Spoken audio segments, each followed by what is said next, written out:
गुरुर्ब्रह्मा गुरुर्विष्णु गुरुर्देवो महेश्वर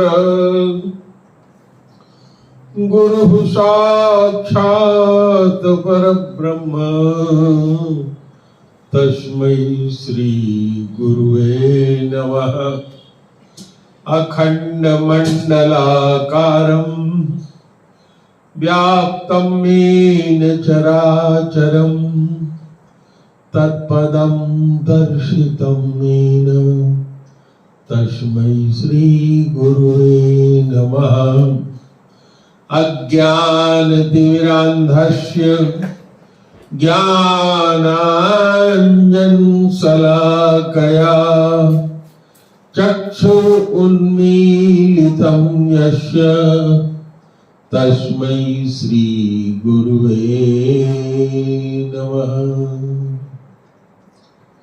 ब्रह्मानन्दं परमसुखदं केवलं ज्ञानमूर्तिं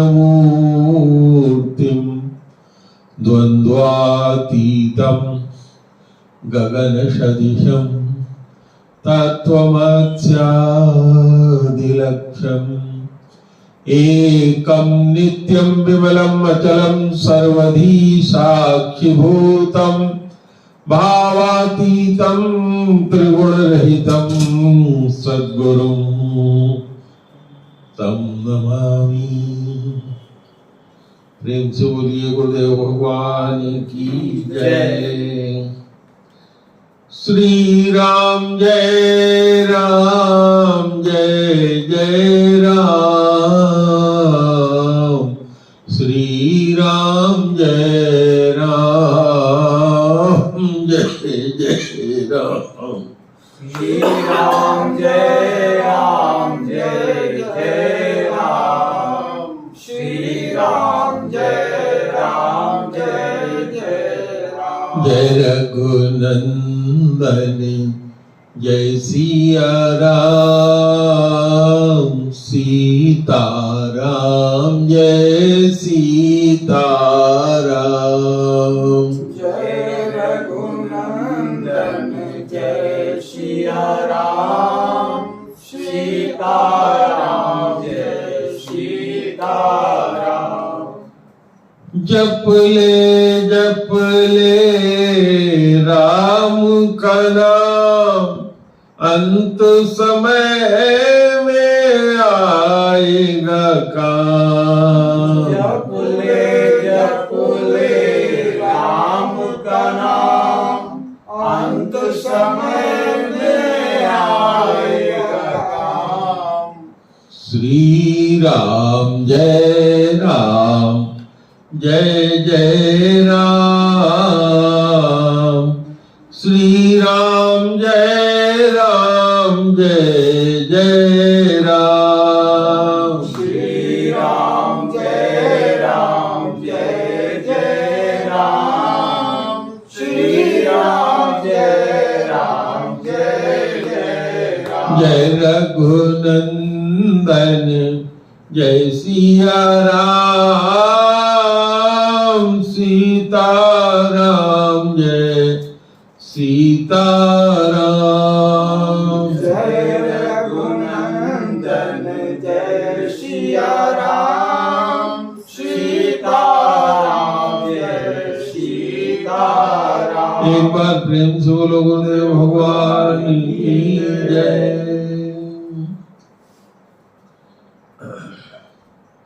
हम लोग गोस्वामी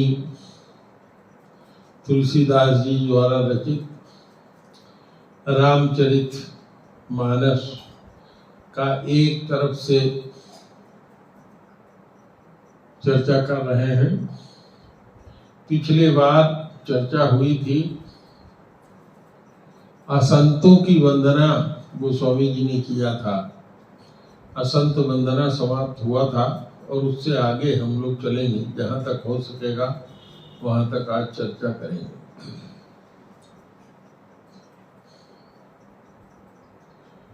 आज की चौपाई शुरू होती है। आज हम लोग थोड़ा आगे तक ले चलेंगे। यहाँ से शुरू करेंगे। बंदहु संत असज्जन चरना, दुख प्रद उभय बीच कछु वरना। और आज हम लोग जहाँ खत्म करेंगे वो दोहा है। जड़ चेतन गुण दोषमय विश्व कीन करतार, संत हंस गुण गण गहई, संत हंस गुण गण गहई, पय परिहरिवार विकार। यहाँ तक हम लोग चर्चा करेंगे। संत और असंत की वंदना गोस्वामी जी ने क्यों किया? किसी ने उनसे पूछा कि ये बताइए कि संत की वंदना किया आपने, ये तो ठीक है, लेकिन दुष्टों की वंदना क्यों किया आपने?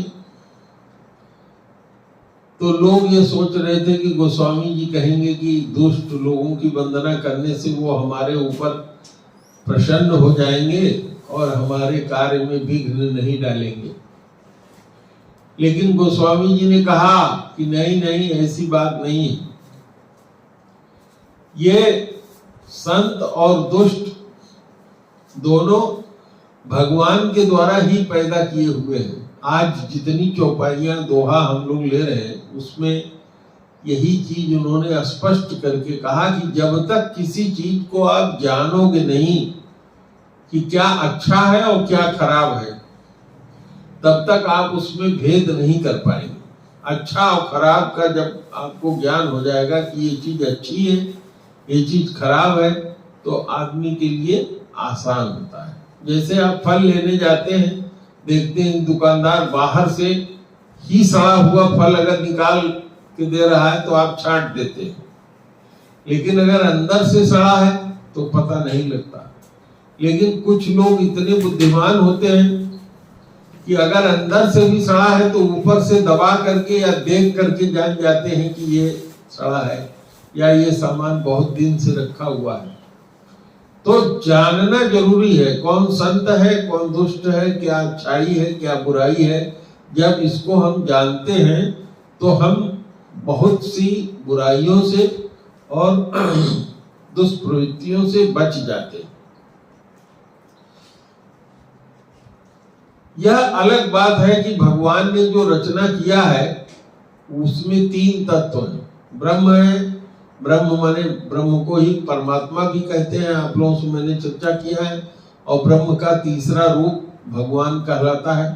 भगवान जब नाम रूप गुण माया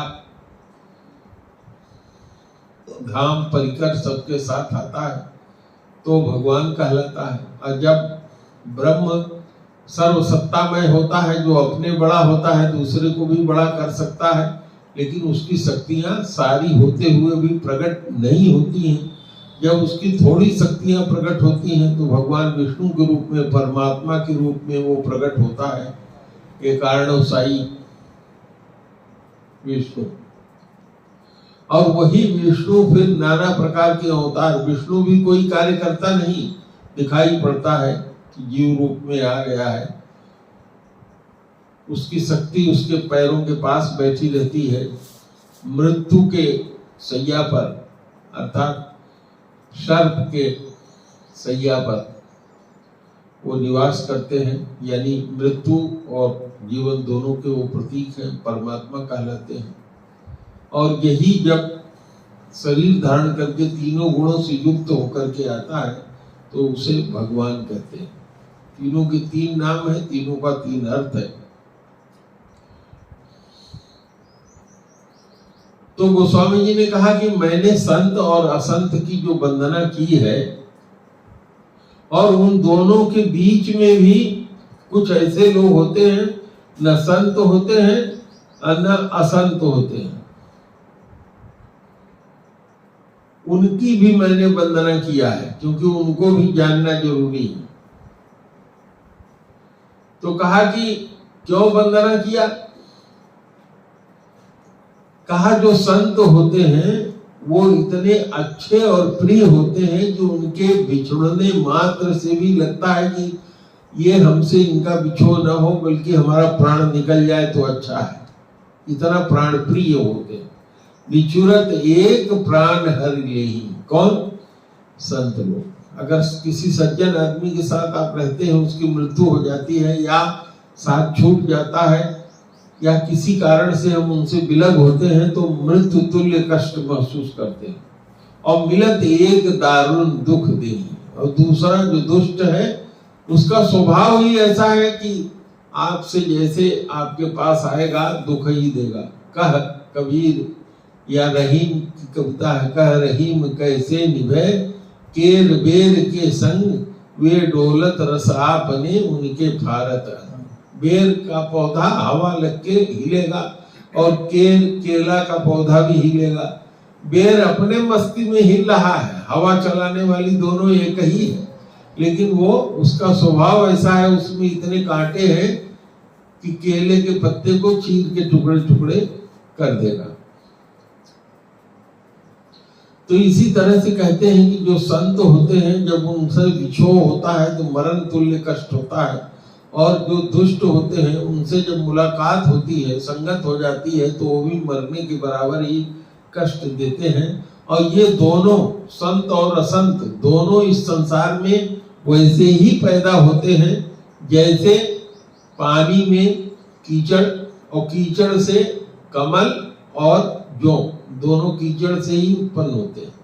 तो एक का स्वभाव क्या है? कमल का स्वभाव संत जैसे है, जिसको भी मिलता है अपने मुरझा जाएगा, लेकिन दूसरे को खुशबू देगा, मरने के दम तक सबको खुशबू देता ही रहता है, अपने परागकण को बिखेरता रहता है।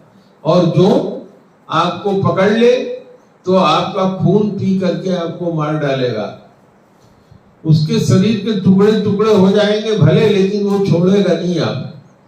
तो दोनों का ये गुण है। तो गोस्वामी जी लिखते हैं, उपजहि एक संग जग माही, जलज जोक जिम गुण बिल गाय। सुधा सुरा सम साधु असाधु, जनक एक जग जलधि अगाधु।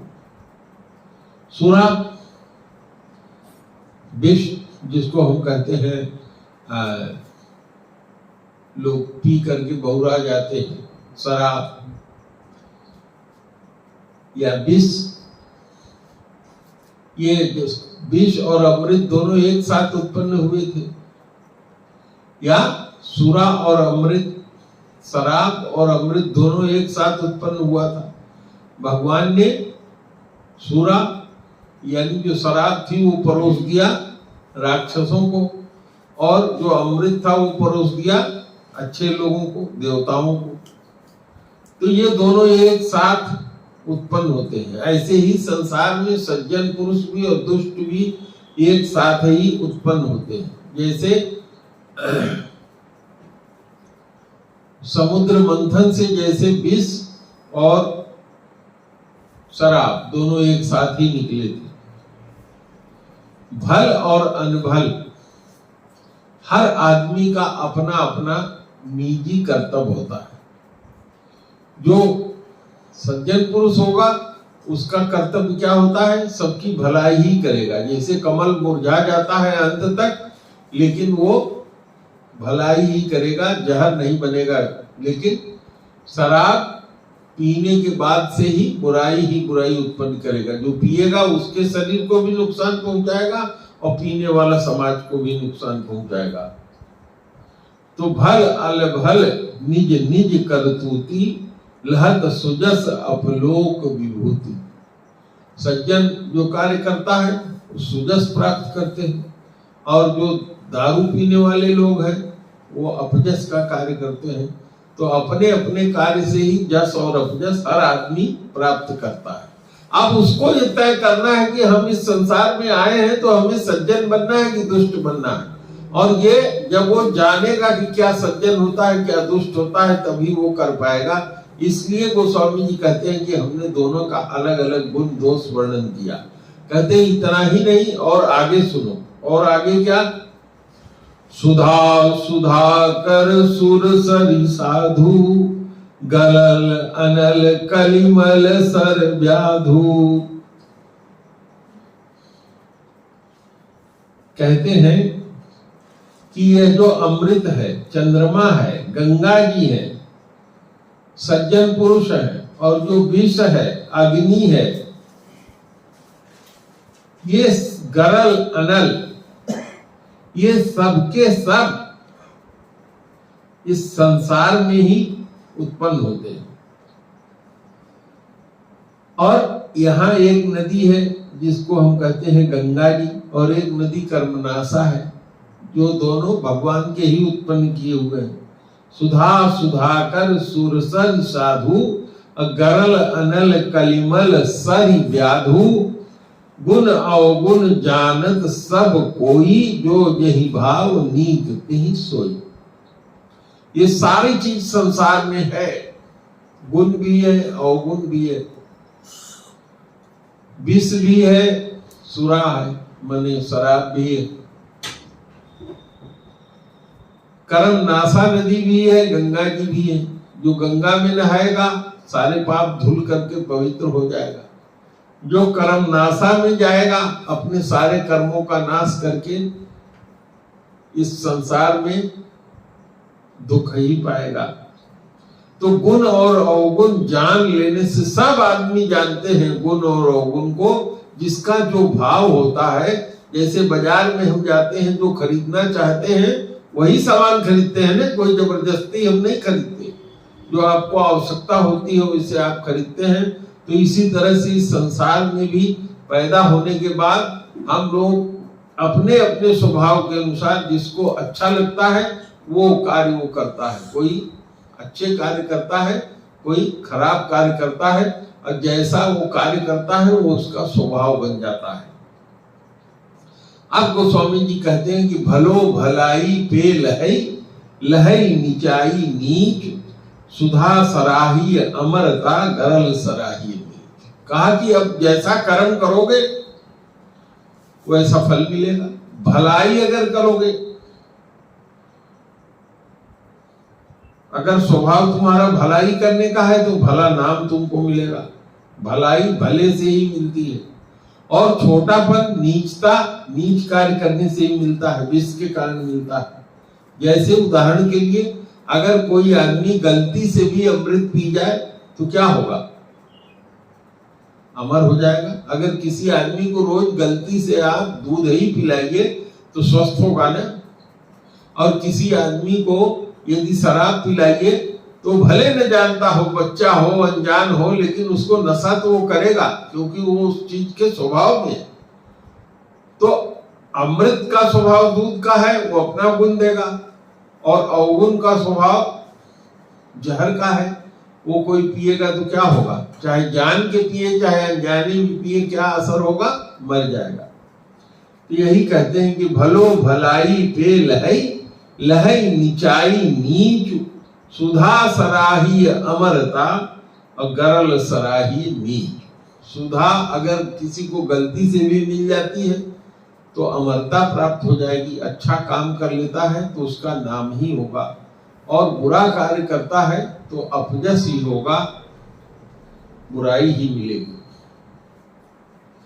तो गोस्वामी जी आगे कहते हैं, खल अघ अगुण साधु गुण गाहा, उभय अपार उदधि अवगाहा।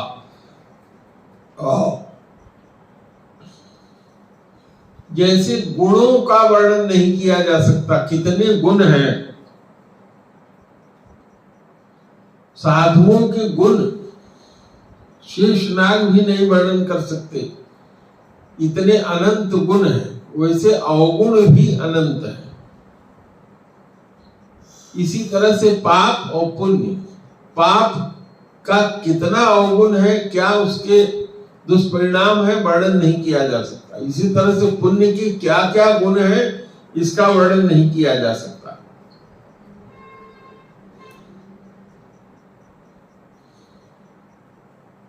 आगे कहते हैं कि इसको जब हम जानेंगे तभी हम इसका पहचान कर पाएंगे। भले उपोज सब विधि उपजाए। ब्रह्मा ने जिस संसार की सृष्टि किया है, उन्होंने सज्जन को भी उत्पन्न किया और दुर्जन को भी उत्पन्न किया। अमृत भी उत्पन्न किया हुआ किसका है? भगवान ब्रह्मा का ही किया हुआ है। और शराब या जहर भी उत्पन्न किसका किया हुआ है? उन्हीं विधाता का किया हुआ है। दोनों को पैदा किया उन्होंने। अब गनि गुण दोष वेद बिल गाए। जो ज्ञानी लोग हैं वो गुण और दोष के अनुसार इसका विभाजन कर देते हैं, यानी जान जाते हैं क्या गुण है और क्या अवगुण है। ये कहते हैं गोस्वामी जी की कहे ही वेद इतिहास पुराना। जो वेद शास्त्र है, इतिहास है, पुराण है, वो सब गुण और अवगुण के बारे में बताते हैं। क्या बताते हैं कि विधि प्रपंच गुण अवगुण साना।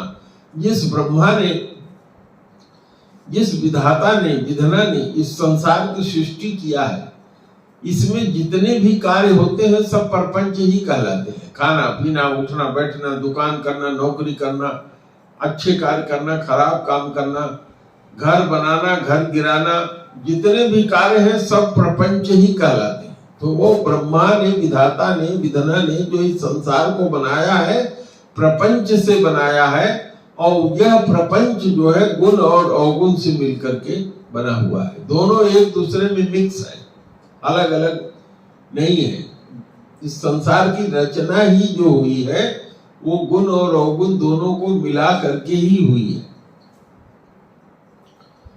इसी तरह से इस संसार की रचना दुख और सुख को मिला के बनी है, पाप और पुण्य को मिला के बनी है, दिन और रात को मिला करके बनी है, साधु और दुष्ट को मिला करके बनी है, सुंदर जाति और कुजाति को मिला करके बनी है। दुख सुख पाप पुण्य दिन राति, साधु असाधु सुजाति कुजाति, दानव देव ऊंच अरु नीचू। ब्रह्मा ने जो रचना किया उसी में दानव भी उन्हीं के बनाए हुए हैं और देवता भी उन्हीं के बनाए हुए हैं। ऊंच पर्वत भी उन्हीं का बनाया हुआ है और समुद्र गड्ढा भी जो है उन्हीं का बनाया हुआ है। अमृत भी बनाया हुआ है उनका और विष भी बनाया हुआ है। एक जो जीवन देता है और दूसरा जो मृत्यु देता है। माया, ब्रह्म और जीव, ये तीन भगवान के नेचुरल गुण हैं। इन्हीं से मिलकर के ये संसार बनता है। इस संसार में भाग्य और दुर्भाग्य भी भगवान का ही बनाया हुआ है। काशी भी भगवान का बनाया हुआ है, जहां आदमी मरे तो खाली रहने मात्र से कहते हैं कि उसका उद्धार हो जाता है। और मग्गा भी भगवान का बनाया हुआ है, जहां कोई जाकर के अगर मरे तो मग्गा में पहुंचते ही उसके सारे पुण्य जो है नाश हो जाते हैं।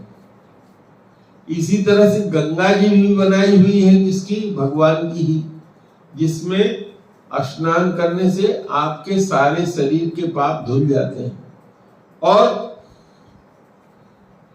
कर्मनाशा नदी भी भगवान का ही बनाया हुआ है, जिसमें कहते हैं कि जन्म जन्मांतर के पुण्य आपके खराब हो जाए अगर कर्मनाशा नदी का जल आपके ऊपर पड़ जाए।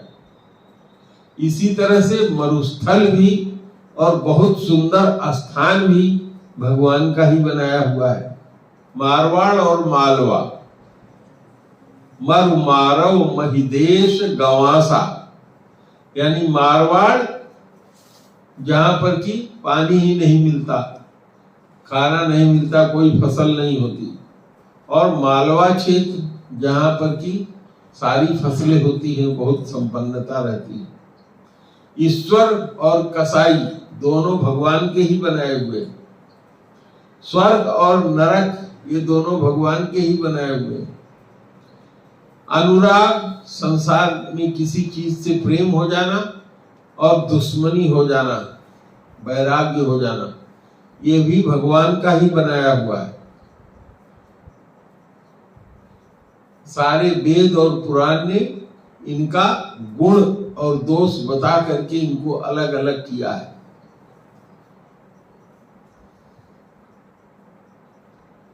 तो आगे कहते हैं जड़ चेतन गुण दोषमय।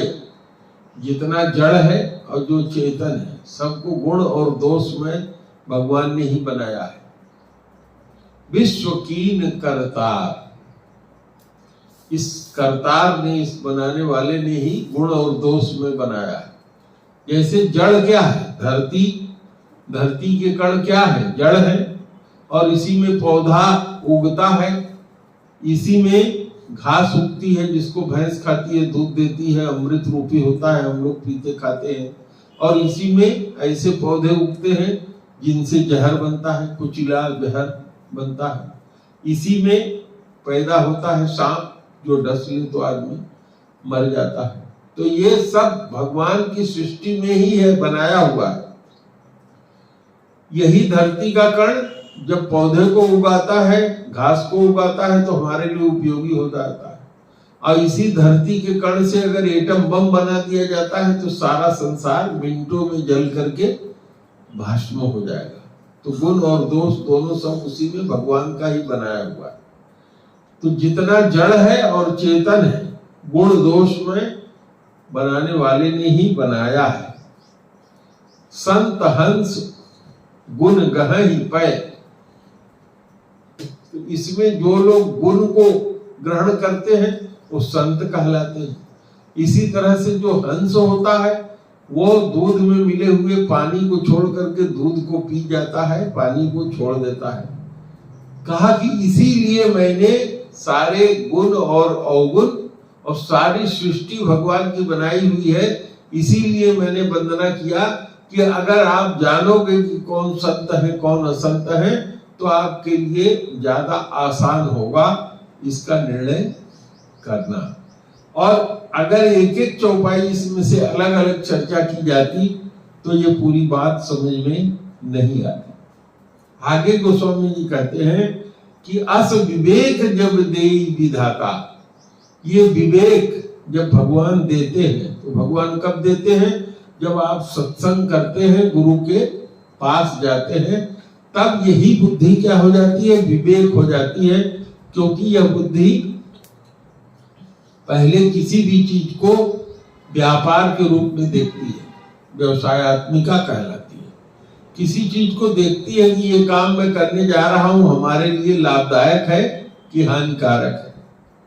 और यदि देखती है कि लाभकारक है तो करती है, करता है आदमी, और देखता है कि हानिकारक है तो उस काम को नहीं करता। लेकिन यही बुद्धि जब निश्चय कर लेती है कि फलाने सज्जन है, दूध हमारे लिए नुकसान नहीं करेगा, फायदा ही करेगा, यह खाना हम खाएंगे तो स्वस्थ होंगे, तब वो बुद्धि क्या हो जाती है? निश्चयात्मिका हो जाती है। जब आप सज्जन और दुष्ट की पहचान कर लेते हैं देखते ही, तो आपकी बुद्धि क्या हो जाती है? निश्चयात्मिका हो जाती है। और यही बुद्धि अगले स्टेज में एक सेकंड में निर्णय कर लेती है कि क्या अच्छा है और खराब है, तो उसको कहते हैं विवेक। क्या विवेक हो जाता है? कोई दुष्ट आ गया तो उसके प्रति हम क्या हो जाते हैं? उदासीन हो जाते हैं। क्योंकि यदि उससे बात नहीं करते तो भी वो बुरा मानेगा, और व्यवहार करते हैं तो फंस जाएंगे। तो उदासीन होने का मतलब जैसे है वैसे है, न उससे दोस्ती अच्छी न उसकी दुश्मनी अच्छी। ठीक, तो इसको कहते हैं उदासीन होना। तो जब दिमाग में यह विवेक आ जाए कि देखते ही हमको क्या व्यवहार करना है, कैसे रहना है, एक चीज गुरु की कृपा से आ जाए, समझ में आ जाए, तो इसी बुद्धि को क्या कहते हैं? विवेक हो जाता है। और ये बुद्धि तीसरे स्टेज में पहुंच जाती है। बुद्धि जब ये व्यवसायत्मिका थी, व्यवसाय के रूप में किसी चीज को अच्छे बुरे के रूप में देखती थी, जब इसी बुद्धि ने निश्चय कर लिया कि ये मेरे लिए भला करने वाली चीज है, भला है, मेरे लिए उपयोगी है, और यही बुद्धि जब देखने मात्र से निर्णय करके और खराब चीज को छोड़ देती है, तो ये बुद्धि क्या हो जाती है? विवेक हो जाती है। और ये सत्संग से, गुरु की कृपा से ही मिलता है। इसीलिए कहते हैं कि यह भी बड़े भाग्य से, भगवान की कृपा से ही मिलता है। इसीलिए कहते हैं कि अस विवेक जब देई विधाता, तब तज दोष गुण मन उड़ाता। तब जीव का मन, हम लोगों का मन जो है, दोष को छोड़ करके गुण की तरफ जाता है, जो अच्छाई है उसकी तरफ जाता है, जब हम पहचान जाते हैं कि क्या अच्छा है और क्या बुरा है, और बुद्धि में विवेक हो जाता है कि हम बुराई को छोड़ सके, तो हम सब जो जीव हैं काल स्वभाव कर्म बरियाई, काल माने समय के अनुसार, अपने स्वभाव के अनुसार और माया के बस में आकर के, भले वो प्रकृति बस चुकाई भलाई, माया के वश में हो जाने से, अज्ञान के वश में हो जाने से कभी कभी हम लोग जो ज्ञान का रास्ता है जिस पे चलना चाहिए वो भी चल नहीं पाते। तो हमें क्या करना चाहिए, हर समय सावधान रहना चाहिए। इसीलिए कहा है कि बार बार सत्संग करना चाहिए। जब बार बार सत्संग करेंगे तो विवेक उत्पन्न हो जाएगा। बार बार सत्संग से ही विवेक होगा, खाली एक बार सत्संग करने से विवेक नहीं उत्पन्न होता। तो आज हम लोग इतनी चर्चा करेंगे, इससे आगे चर्चा फिर होगी। तो श्री राम जय राम, श्री राम